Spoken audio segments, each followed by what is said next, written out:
یہ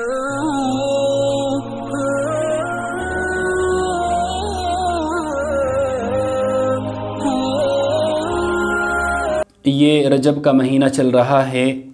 اور رجب کے مہینے میں بہت ساری بدعات اور رسومات میں سے ایک بدعت، بلکہ یوں کہیے بری بدعت، باعث رجب کے کنڈوں کے نام سے مشہور ہے۔ اکثر و بیشتر مسلمان جو صحیح العقیدہ مسلمان ہیں اور اہل سنت والجماعت کہلائے جانے والے مسلمان ہیں، وہ بھی اس بدعت کے اندر مبتلا ہیں اور اس کو مناتے ہیں، حالانکہ وہ لوگ اس بدعت کی حقیقت سے اور اس کے پس منظر سے واقف نہیں ہیں۔ یعنی وہ یہ نہیں جانتے کہ یہ بدعت کیوں شروع ہوئی، کہاں سے شروع ہوئی اور کن لوگوں نے اس بدعت کو شروع کیا ہے۔ تو اس بدعت کی حقیقت اور اس کا پس منظر یہ ہے کہ جب صحابی رسول حضرت سیدنا امیر معاویہ رضی اللہ تعالیٰ عنہ کی وفات ہوئی 22 رجب المرجب کو سن 60 ہجری میں،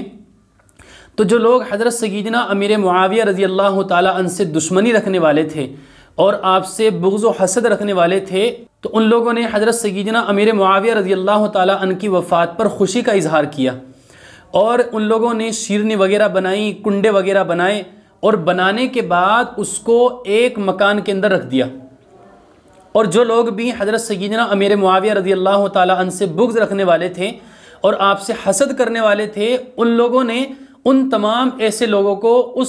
مکان کے اندر بلایا کہ جہاں پر یہ کنڈے وغیرہ بنائے گئے تھے، اور وہاں پر بڑی پوشیدگی کے ساتھ اور بڑے راز کے ساتھ کنڈے وغیرہ کھائے، شیرنی وغیرہ کھائیں، اور صبح تک ان لوگوں نے یہ تمام کنڈے وغیرہ کھا پی کر ختم کر دیا،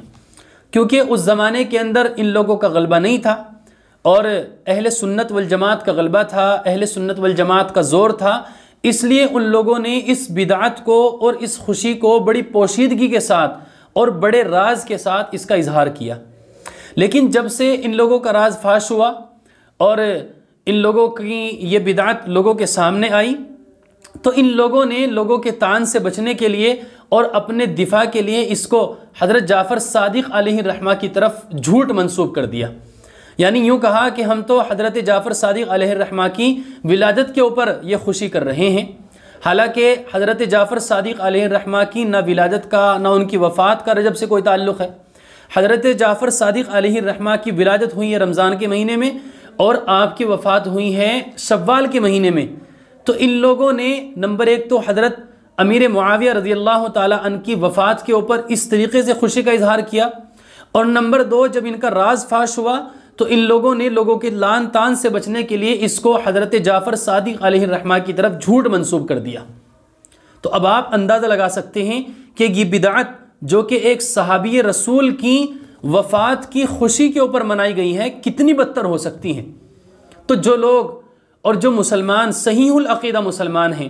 اور جو خود کو صحابہ کرام کا غلام بتاتے ہیں اور صحابہ کرام رضوان اللہ تعالیٰ علیہم اجمعین سے محبت کرنے والے ہیں اور اس بدعت کو بھی مناتے ہیں، ان لوگوں کو ذرا عقل سے کام لینا چاہیے اور سوچنا چاہیے کہ ہم کس بدعت کے اندر ملوث ہیں اور ہم کن لوگوں کی تائید کر رہے ہیں، کیونکہ اگر آپ اس بدعت کو منائیں گے یا اس جیسی اور بدعات کو آپ منائیں گے تو یاد رکھیں آپ صحابہ کرام رضوان اللہ تعالیٰ علیہم اجمعین سے محبت کا اظہار نہیں کر رہے ہیں، بلکہ آپ اس بدعت کو منا کر یا اس جیسی دیگر بدعات کو منا کر آپ اپنے آپ کو ان لوگوں کی صف میں شامل کر رہے ہیں کہ جو صحابہ کرام رضوان اللہ تعالیٰ علیہم اجمعین سے بغض رکھنے والے اور حضرات صحابہ کرام سے دشمنی رکھنے والے ہیں۔ لہٰذا اپنے آپ کو بچائیے اور اس بدعت سے اور اس جیسی تمام بدعات سے خود کو بچانے کی فکر کریں۔ یاد رکھیں اگر